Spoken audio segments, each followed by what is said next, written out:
accommodation and how much it will cost you to have your meals each and every day.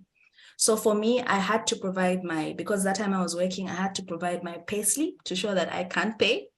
I also attached my father's payslips to show that he can't pay.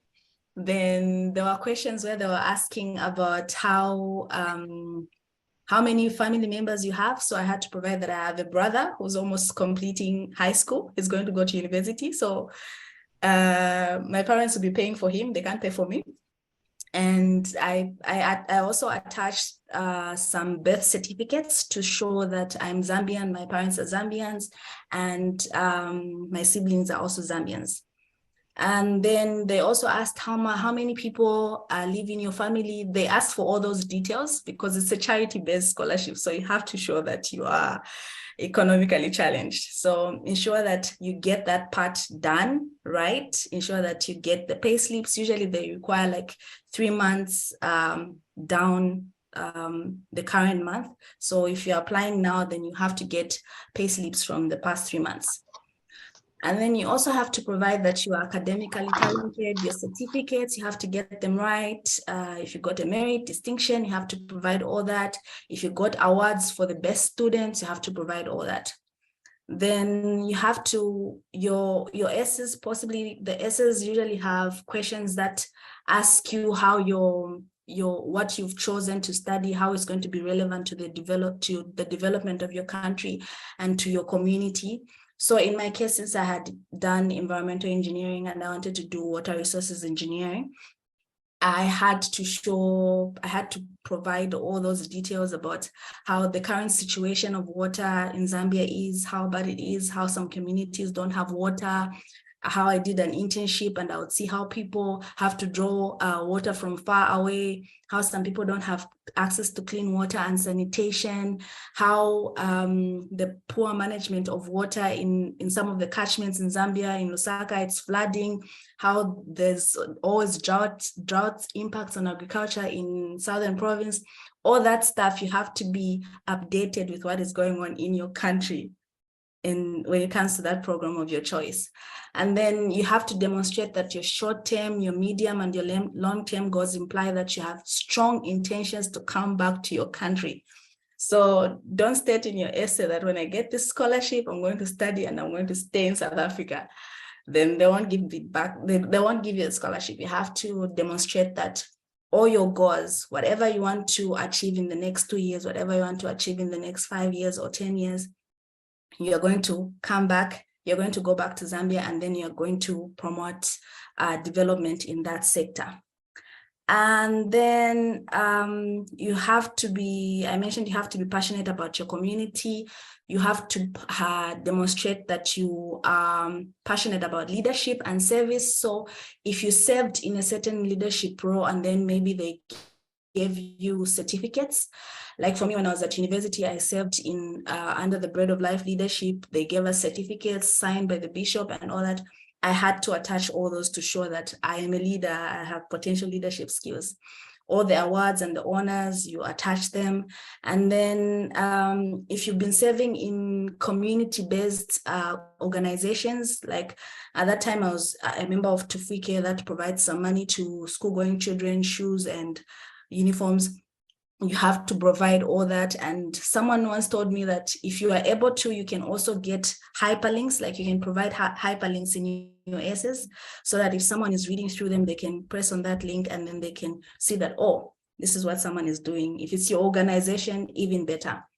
And then you also have to have clear, defined goals, like they have to be SMART goals. So don't say in the next 2 years, I'm going to start up a consultancy company when it's something that you haven't been doing. You haven't been working in consultancy, because someone will read that and then like, this is unrealistic. It can't be achieved in the next 2 years. How are you going to get the funds and all that? So you have to clearly define your goals. So maybe you say in the next 2 years, I'm going to work in consultancy. I have this company that has been running. We've been running this company with my friend. So while I'm in consultancy, I'm working under a company in consultancy. I'll also be growing this organization so that in the next 10 years, it will grow and I will go full time to help my community and all that stuff. So you have to pay attention to the detailed requirements, have to print it out, sign, and attach all those requirements. And then one important tip is that what I learned is that it's not really about all the things that you have. You might not have a long list of all those achievements and stuff, but it's how you tell it, because there are people who are good storytellers and essay writers. You can give them a few things and then they'll try to be passionate about it. They'll show passion in what they are doing. And there are people who have all these achievements, but they don't really know how to put them all together to show that, okay, this is what I'm passionate about. So you just have to be passionate about what you're writing and show that you are really driven and you want to see the positive change in your community. Yeah. So I don't know. Thank you. Your questions. Yeah.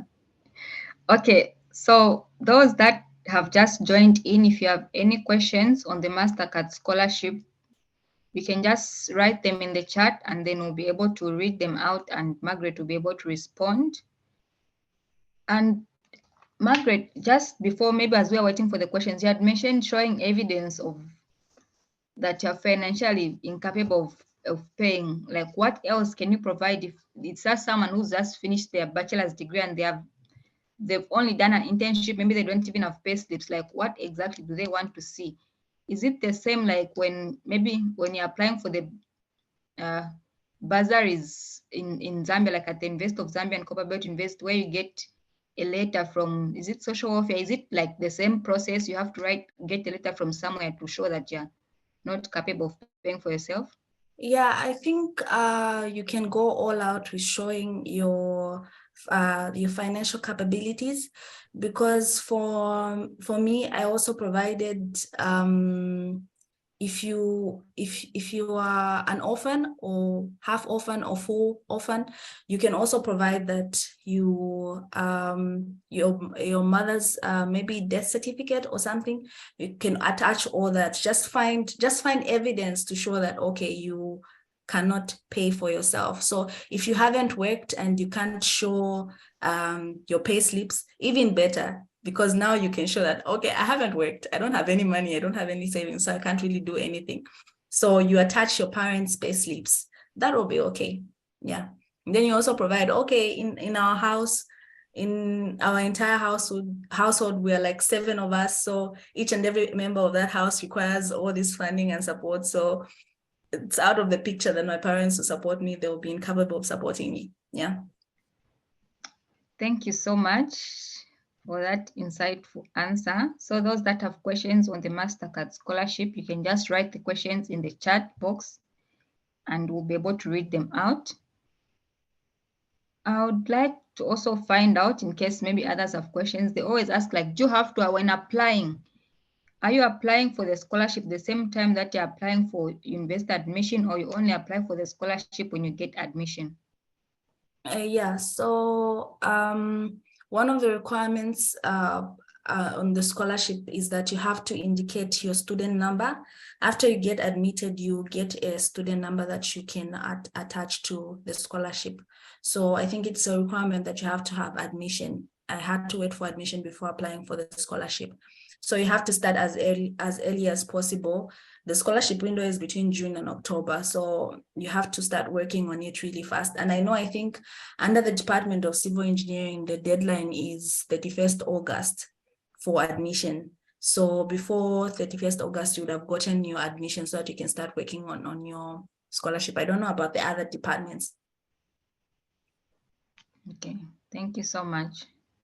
Yeah, and also just to share with everybody that I actually applied for Mastercard with University of Cape Town in 2020 and I didn't get picked. So this is legit info. I know what I'm talking about.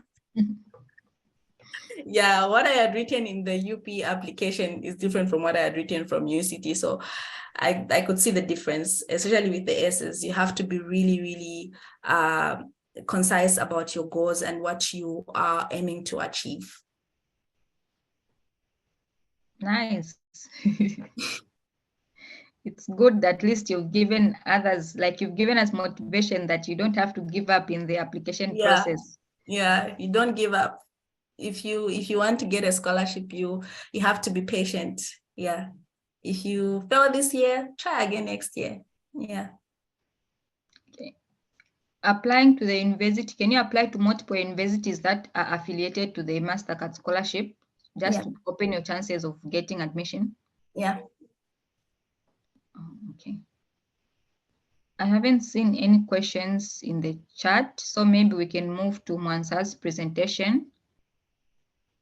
Then if they still have questions, they'll just be able to write them, but we can still start with maybe Mwansa's presentation.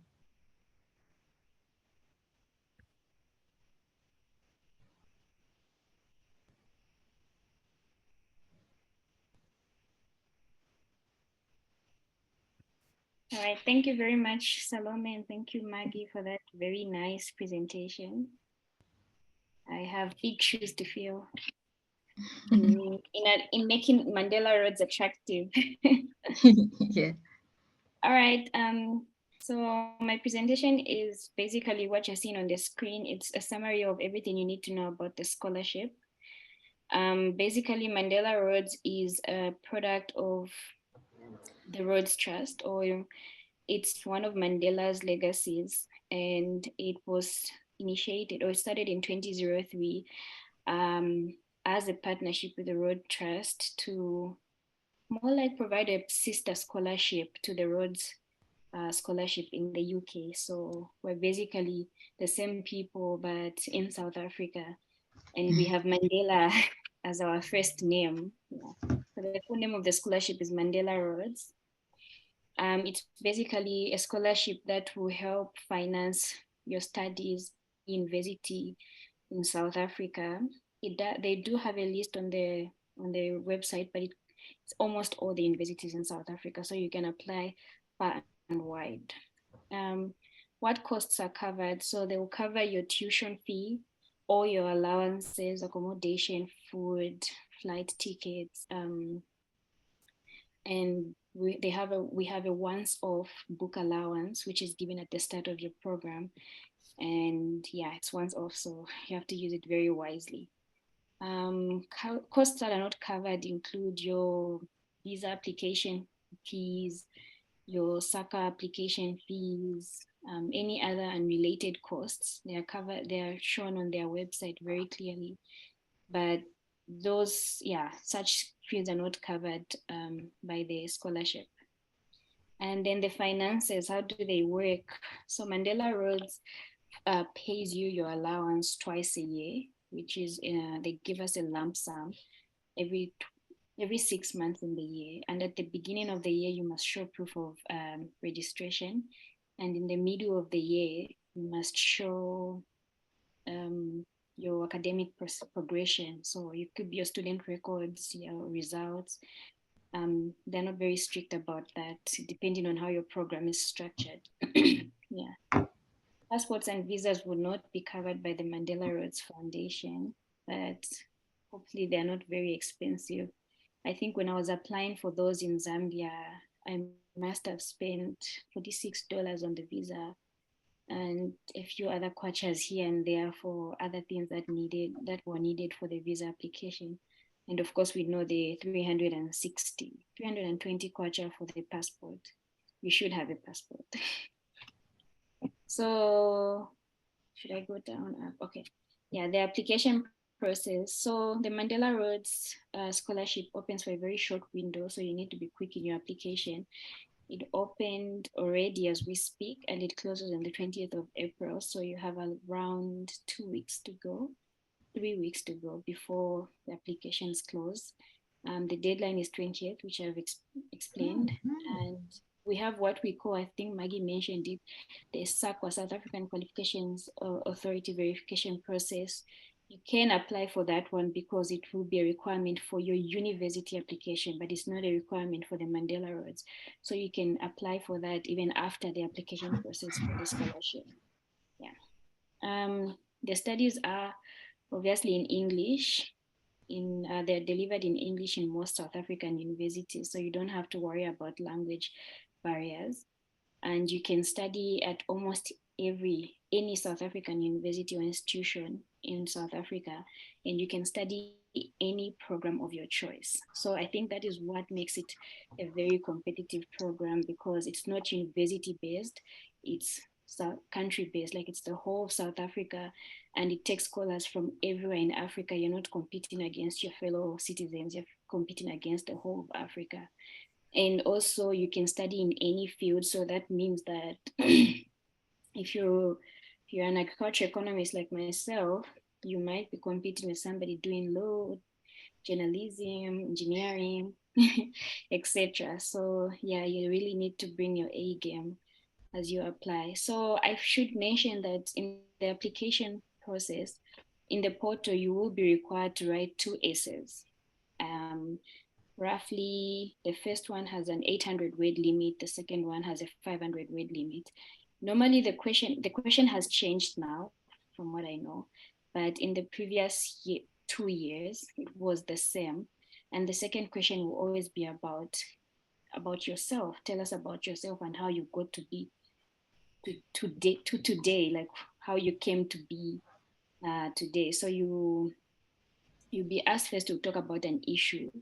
I think in my time we were asked to talk about a polarizing issue in our countries, and it was so timely because we had did we have no we were heading towards the election at the time that I was applying, and it was quite tense. There was a lot of political tension in the country. Tribalism was being thrown all around. So I felt like that was an issue that was really polarizing the country. So that is what I brought up in my essays. So you can think about what is the most pressing issue in your country, depending on what your question asks. The other one is about yourself. How did you come to be, say, Mwansa? What is your story? At this point, you do not need to talk about, I hold a bachelor's degree, I have this award or what. No, you are demonstrating your character as a human being, because as a Mandela Rhodes, you need to embrace 4 pillars. There's leadership, there's education, there's entrepreneurship, and there's what we call, is it reconciliation? Yeah. So how do you embrace the 4 pillars of the Mandela Rhodes Foundation in your character, in your being, in your story? Okay, so that's basically what you need to focus on. So please go to the website, read about what these 4 pillars stand for, and then see how do you relate your story to the 4 pillars. Then there's also, you're required to submit 3 reference letters from your academic background and your professional background. So the 3 letters are also aligned to the 4 pillars. So your referees should write about how they know you in those aspects. How do they know you when it comes to education? How do they know you when it comes to reconciliation? How do they know you when it comes to entrepreneurship? And what was the other one? Well, they always come and go. Yeah, so therefore, and just make sure that your references are submitted before the deadline. So that's where it gets really pressing with regards to time. But the requests are always the same year in, year out. So you can always prepare these references way ahead of time. And then your referees will be the ones required to submit these reference letters. So you put their details, and Mandela Rhodes will send them a link to submit the references. So you need to make sure that you press them and find out if they've submitted your reference letters. Otherwise, your application is considered incomplete and you will not be considered. Did I forget anything? Okay, yeah, so let me go to the eligibility questions. So do I need straight A's? Well, yes and no. So basically, Mandela Rhodes requires that you're academically strong. So they have a limit of an average of 70%. So if you are your average academically is under 70%, you will not be considered for the scholarship. So I don't know, do universities differ? For Zambia, 70% is not an A for the University of Zambia. So no, I didn't have straight A's, but at least my average is around 70% and above. So yes. And then is there an age limit? Yes, Mandela Rhodes sponsors students between the ages of, I think I have this correct, 20 and 29 years old. So you have to be within this age range at the time that you take up the scholarship. So yeah, there's an age limit. So please just check out that and make sure that you don't waste your time getting all this information and then you find that the age does not allow you. No, you must not be, can be a citizen of any African country outside of South Africa, yes. And then the university, well, the university that you studied at basically the qualification you have will be verified by the SAQA we talked about. So SAQA is very important because if your university demands it, which has become a very strict requirement these days, sometimes you find that SAQA verifies and grades your qualification lower than what you're applying for. So for example, they have different numbers for the type of qualification. So if you have a bachelor's degree, then your qualification is graded NQF 7. And if you have an honors degree, it's NQF 8. And then a master's is NQF 9. So for you to be able to study for a master's degree, you must have an NQF 8 qualification. So if it happens that you get accepted for the scholarship and your university does accept you, but then your qualification is graded below what you're trying to study for, you might need to downgrade. The good news is Mandela Rhodes does sponsor both honors and master's degrees. So you won't really be at loss in terms of that qualification issue. They do not fund undergraduate studies. It's only a master's and honors degree. And you can apply at when you're about to complete your undergrad degree, that's all right. The only thing is that in your application, you really have to demonstrate leadership because we're looking, not we, they are looking for African young leaders who are aspiring to be the force of change in Africa. And to be honest, they have a very different definition of what leadership looks like. And all this is embodied in the leadership development program, which I would like to say is the cherry on the cake. Because so in addition to having the scholarship and studying and whatnot, we have a leadership development program that requires that you participate and meet 3 times a year in the first year in Cape Town. There you are trained by qualified coaches that the foundation brings to you, and you will be basically getting on a journey of self-discovery. So it was for the first time through this program that I was introduced to the Enneagram, and it was quite interesting to understand my personality type.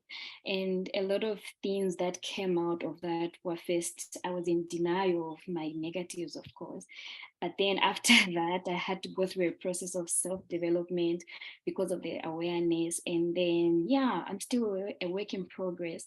But I want to say that having this scholarship has really changed my life. I am a much more rounded person, easier to get along with.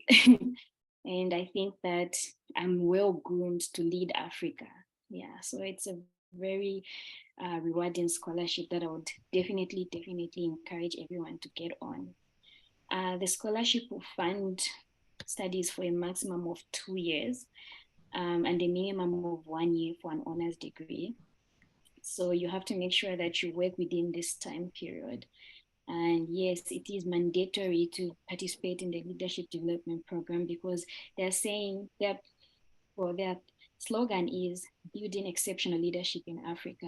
So how do they do it? It's through the leadership development workshops. So if you can't participate in those, then they will not have the impact that they need to have on you as an exceptional leader in Africa. So that is very, very key in terms of their impact as well as your own personal growth as a young leader. So yeah, please get on the scholarship.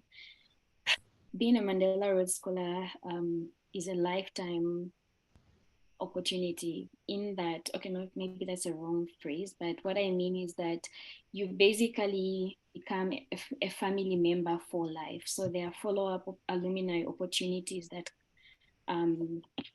that come with a scholarship. I wrote some of them down because I don't remember all of them. I'm yet to be an alumni. So they have what they call Mandela Rhodes Connect. And on this platform, Mandela Rhodes alumni interact and also share job opportunities, different opportunities that are in their organizations or wherever they are. They also share, like they're so proud of their scholars that if you have an achievement, you win an award, they'll put you on their website and just show you off and stuff like that. And also they have two significant, I would say significant themes that come out of the scholarship. One is every year they award 2 PhD scholarships to the UK under the Sean Johnson Memorial Scholarship. So this is only open to Mandela Rhodes scholars. And then they also have their Need Prize, which is an award for different scholars who are doing different projects that enable social change in their countries after the scholarship. So it's quite a big prize. The first winner got away with 1.1 million rands to support her, recycling business. And last year we had 4 winners, so it's getting exciting and engaging. Yeah. And then they have host a lot of alumni engagement activities. So every so often you'll be asked to come celebrate Mandela's birthday on Mandela Day. Back then there was a celebration when Mandela 100. Yeah, different networking opportunities come out of this scholarship. So I would say it's a very interesting scholarship designed for Africa. What is the last thing? Yeah, please do consider applying. I understand that a lot of people feel like it's very competitive and that the chances of getting them are low, but I do not encourage down talking yourself or eliminating yourself before you give it a shot. What is the worst that could happen if you didn't get it? Yeah, so please go for it. Otherwise, Mandela Rhodes is a very unique opportunity in a life-changing one. Yeah, thank you.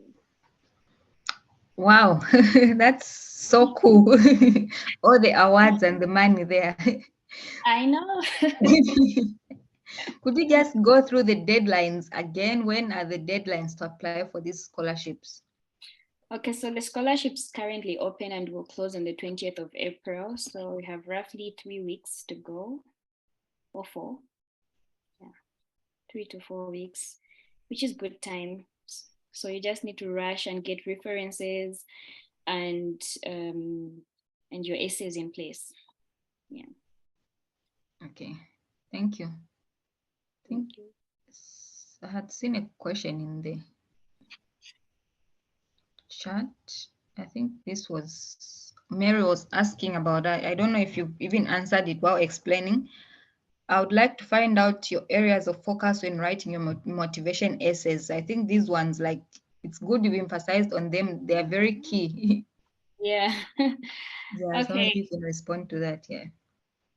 All right, thank you, Mary, for that question.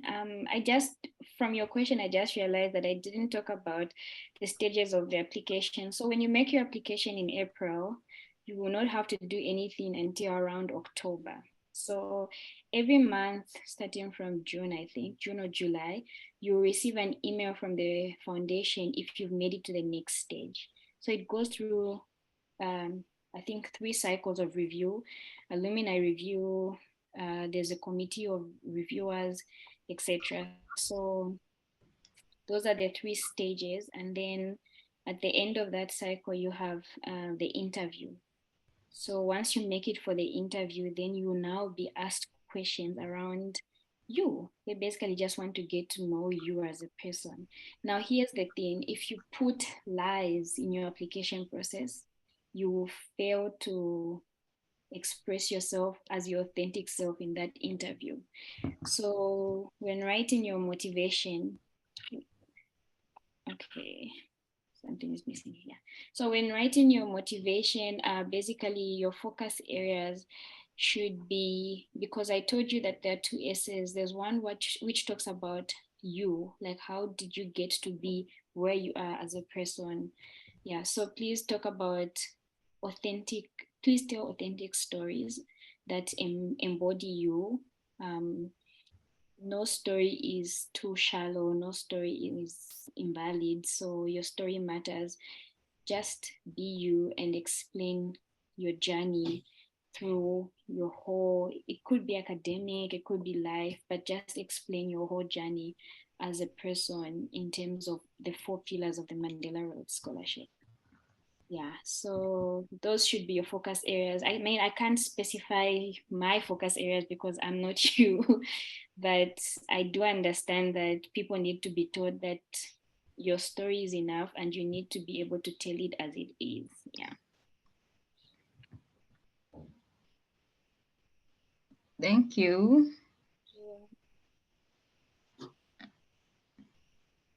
Okay, I can read this one. It's coming from Davidson Kasumba. Thank you so much, Mwansa, for that powerful presentation. Is Mandela Rhodes a merit-based scholarship? Seeing how competitive it looks, and do you need to apply to the university of your choice first before applying for it? Okay.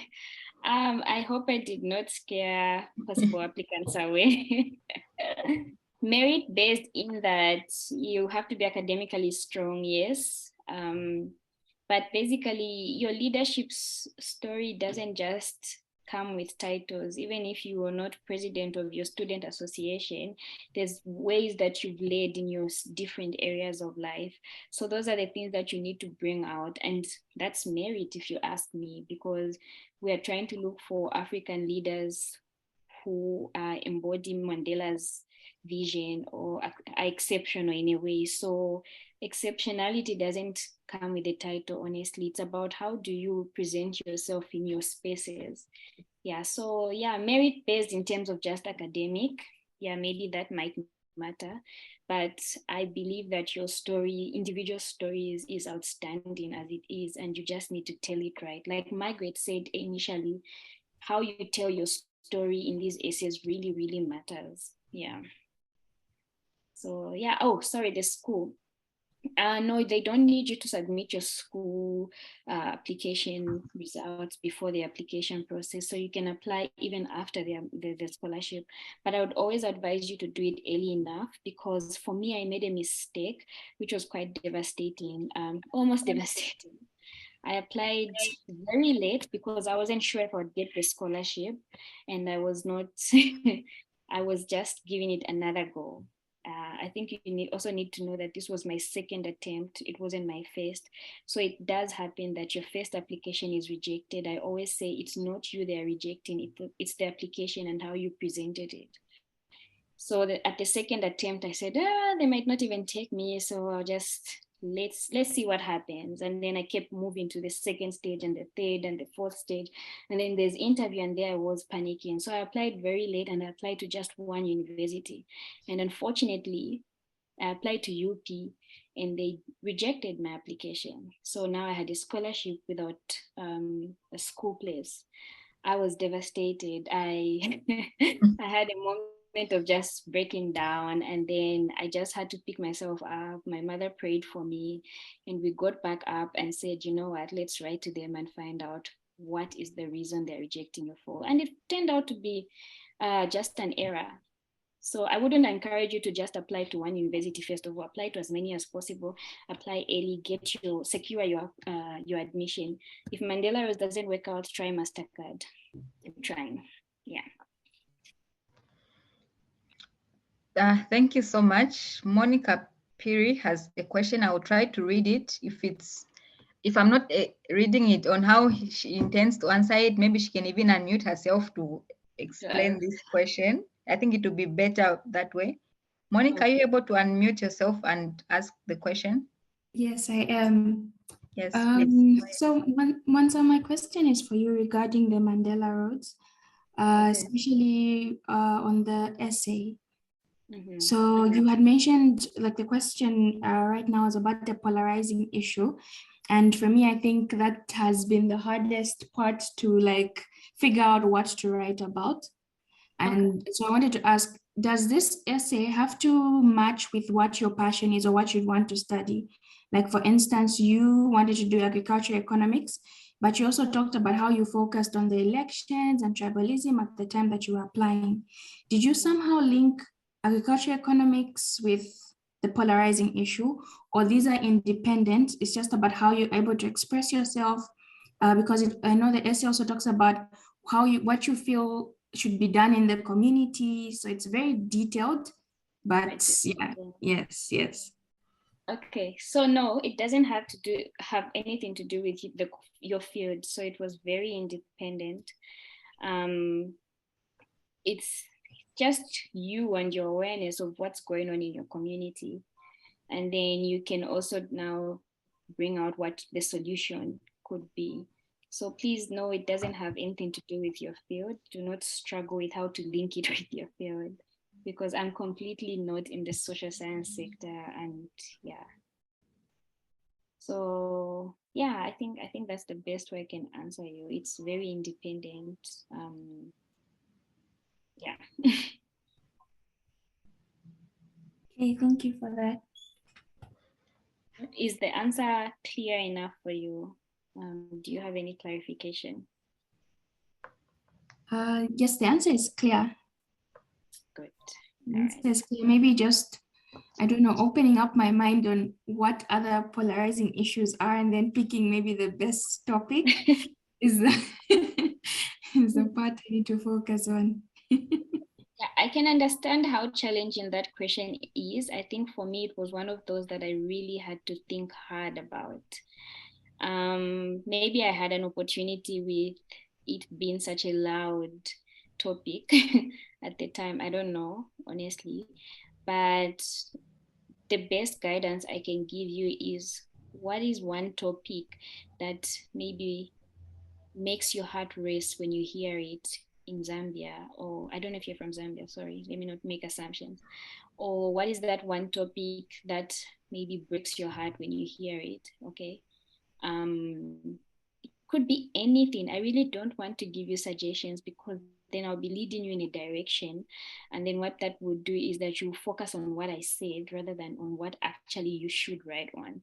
So yeah, I think about what moves you when you hear the topic being discussed. And Zambia, if it was from Zambia, I'm not sure if you're from Zambia, but if it is from Zambia, there are a lot of hectic stories that we're hearing on social media every day, and they are in a way, what's this, creating a national divide, or it can even be a community divide. Yeah. So yeah, and another thing I would say is that break down the question in its components. What is the polarizing issue? Polarizing differences and whatnot. You answer that part. What needs to be done about it? You answer it like that. So break down the question in that way. It makes it easier for you to focus on the actual issue at hand. Yeah. I hope that helps. Thank you.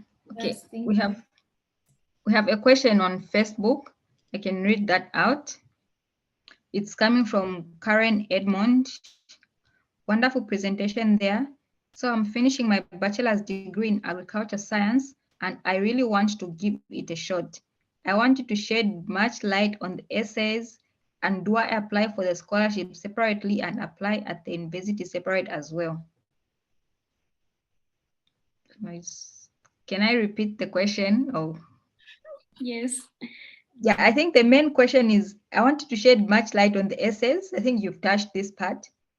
Then she is asking, do I apply for the scholarship separately and apply at the university separately as well? Okay, so yes, for the last question, apply for the scholarship separately and the university separately. Shed much light on the essays. Okay, so I did mention that you need to tell your story authentically. I don't know how else I can share.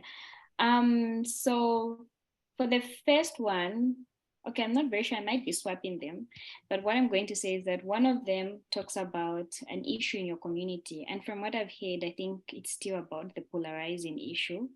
So you need to identify what is a pressing issue in my community or in my country that is causing serious tension or divide, or there's just like something could erupt from this. Okay, I gave an example of what I wrote, and I hope that people do not use what I wrote in their essays. Please do not do that.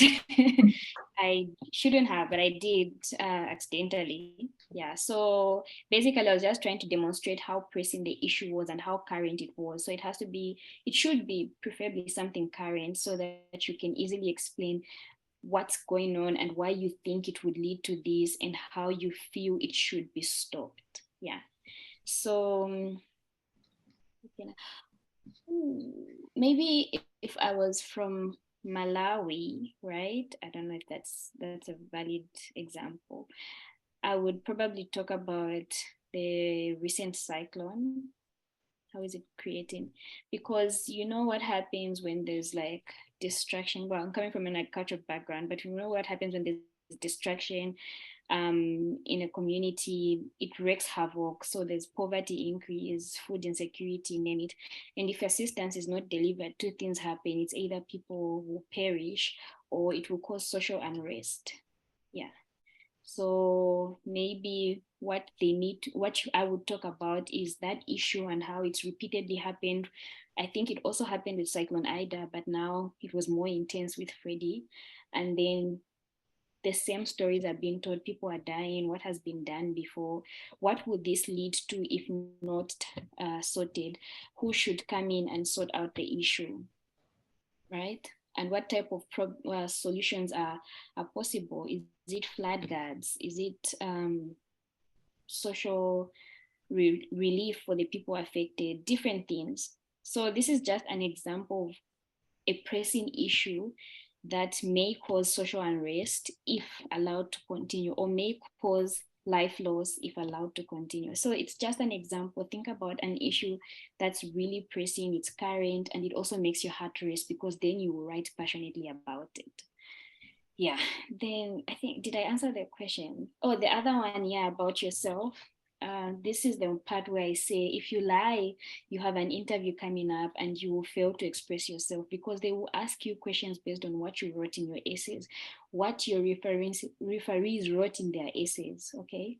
So you need to make sure that you are honest about your story, but tell it in the most passionate way possible, because it's your story and no one can tell it better. Yeah. So I hope that helps. There's various Mandela Rhodes application tips on YouTube that have been made by scholars. You can check those out and just see how you can align your application to what the scholars are advising. Yeah. Okay, interesting. I think you've answered Karen. I hope Karen is satisfied with the answer. And you're right about writing something you're passionate about. It's easier, it's less stressful if you love a topic that you're writing about. And like just picking something that you're not even interested in, it will be very difficult. But if you love something, it will be very much easier. Like things will just be flowing. Even when you're researching about something, you're enjoying it. It makes it easier. So you can, if you like agriculture, like she said, you can go ahead in those lines. I like gender issues, so I had to focus on those issues. Just find something that you really like, and there's always an issue. Like there's always something in every community going on. On that note, I can go to Davidson's question in the chat. You talked much about the 4 pillars of Rhodes Scholarship: leadership, education, entrepreneurship, and reconciliation. What's your guide to an applicant without leadership background? Okay, so this is a good one. A lot of people think they have no leadership background because you're always crowning leadership with titles, the this, that, the that. No, leadership really is in your small way, in your small field.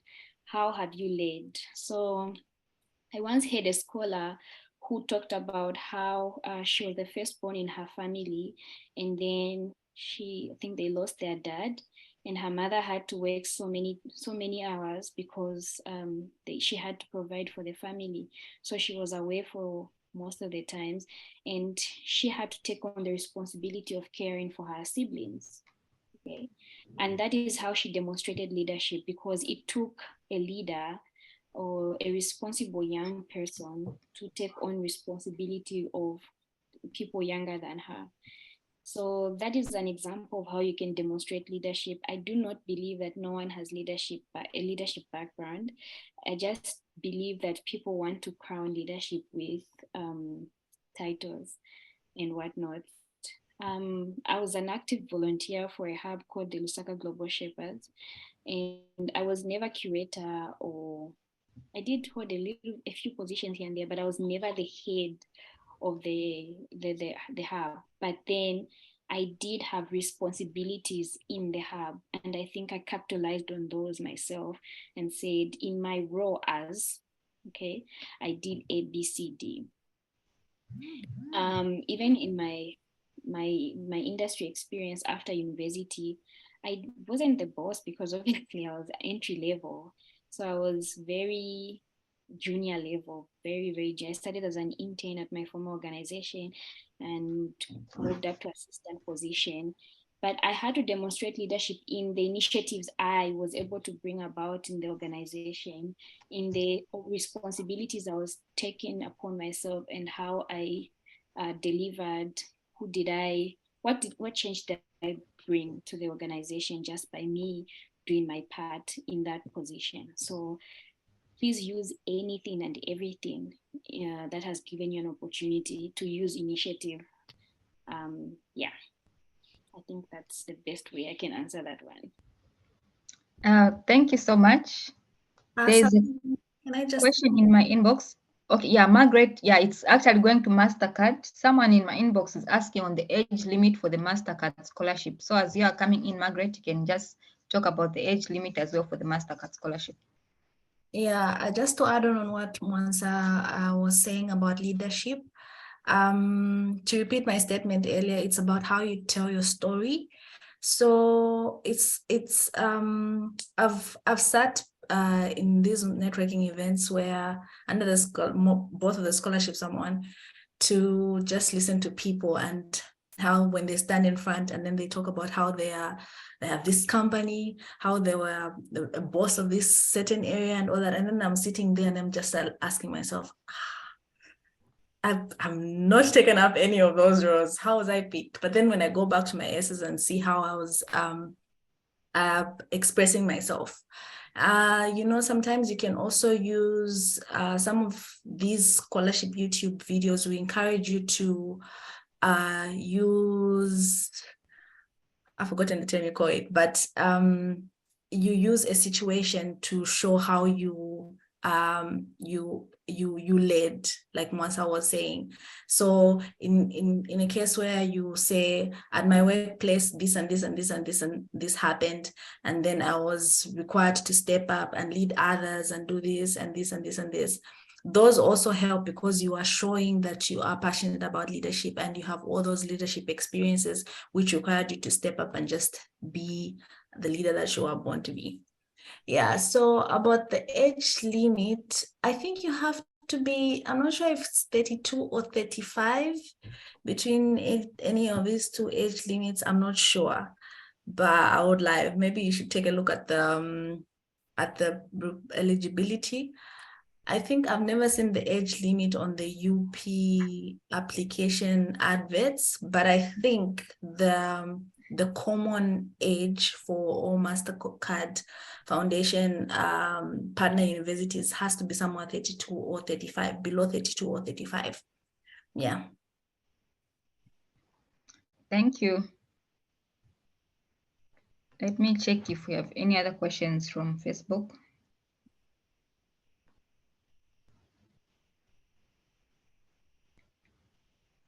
Okay, we don't have any other questions from Facebook, and Karen has confirmed that the response was clear. I don't know if anyone else has a question in the chat, or they can just unmute and ask the question as we are about to wind up.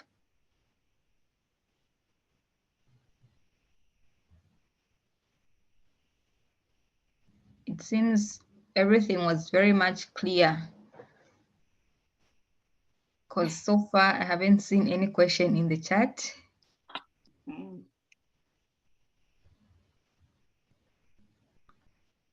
Okay, thank you so much. Maybe as we wind up, we can just get your last words from Margaret as well as Mwansa. Mwansa, you want to start first? No. Okay. Okay, yeah. So I think my take home message is that there's a variety of scholarships like everywhere. If you were here earlier and you heard the introductions, Salome said she's studying in Netherlands, was studying at UP, and there are all these scholarships that are available right now. So it's up to you to seize the opportunity and just take it up. When I was applying in 2021, I told myself that next year in September, I'm going to be in school. I don't know where, but I'm going to be in school. And I just, I cast my net wide. I applied for Chevening. I applied for both the Commonwealth scholarships. I applied for Mastercard. And I applied for Bait Trust as well. And even when after a few months, I started getting feedback from all those scholarships, some of them were saying, no, your application was insufficient. But after applying for 5 scholarships and I managed to get 2, it just showed that anything is possible. You just have to be committed to really getting it. I remember when I was applying, I would see pictures of people. I loved Glasgow at that time. I wanted to go to University of Glasgow, and I also wanted to go to University of Leeds. I would see pictures and then I would be like, what's so special about these people that they're getting these scholarships and I'm just here sitting? And I just pushed myself. I just told myself that if these people could get it, I could also get it, because they're just as human as I am. I could go to the UK, I could go to the Netherlands, I could go to Sweden if I want to. And I pushed myself. I applied and the opportunities just kept flowing. So if you really, really want this, you can start now. You can start researching. Find a list, compile a list, submit to this university, submit to that university, submit to this scholarship. And by this time next year, you'll be like, I spent some time in South Africa and I didn't even finish that program I was on, but I really enjoyed being on that scholarship and it committed to my growth. So just keep pushing. You'll get there. Yeah. Thank you. Thank you so much for this. I think there's a question before I conclude. Yeah, you can respond to the question. Okay. I didn't read it. It's a comment. It's a comment? Oh, it's a question. One has some work experience or having done some sort of internship, application to stand a chance of being picked as well. Okay. I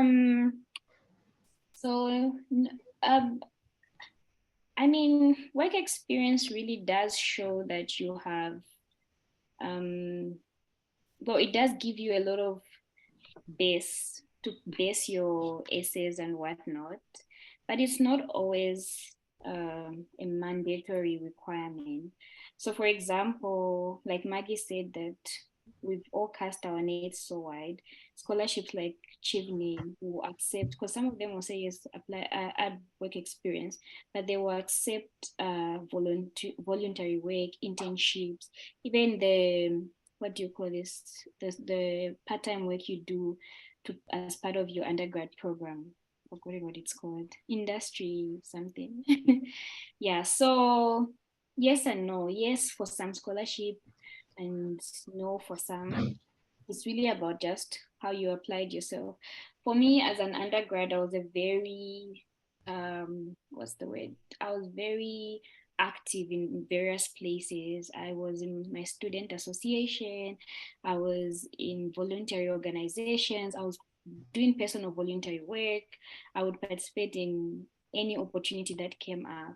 But then again, I didn't forget to balance this with my academics. So what I would advise is that if you are still in your undergrad, then try to be as versatile as possible. Try to engage in so many different places so you have a base to place your essays or substantiate your story. But if you do not, it's not always a mandatory. For example, Mandela Rhodes doesn't require you to have work experience. So yeah, do not worry about work experience because opportunities are really limited in our countries, honestly. The unemployment rate is crazy. So yeah, it's a crazy requirement.